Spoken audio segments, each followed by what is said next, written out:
Hello, I'm Ken Ibenne, bringing you the business news updates from the News Chronicles. Now we have USA of Nigeria reports 409 profit surge in 2024. Now the USA of Nigeria PLC recorded a massive 109 increase in pre-tax profits, reaching about 25.8 billion naira. Now this strong sales emanated from edibles and feeds and packaged food and beverages, and this segment actually drove the growth. Now despite the rising costs, USC remained financially strong, positioning itself for continued expansion. Now, there's also a new 4% import tax by the Nigerian custom, which is set to raise prices in the market.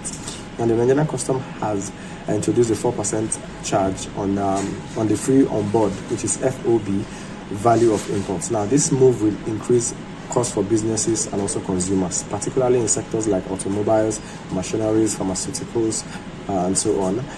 Industry stakeholders have also raised concern over the economic impact of this particular levy. Now, Nigeria top performing stocks in January 2025, the stock market rose to about 1.53% in January, with top performers including SCOA Nigeria with about 97.57% increase.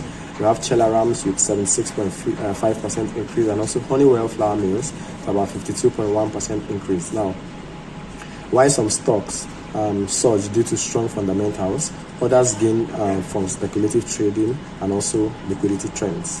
Now, CBN, on the other hand, had extended foreign exchange sales to May 2025. Now, the Central Bank of Nigeria has extended foreign exchange sales to Bureau de Change operators as BDCs until May 30th, 2025. Now, this decision aims to stabilize the market and improve liquidity.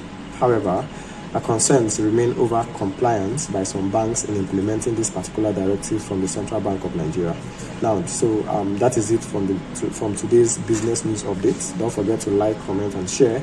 You can also visit the website www.the-chronicles.com for more updates. Thank you.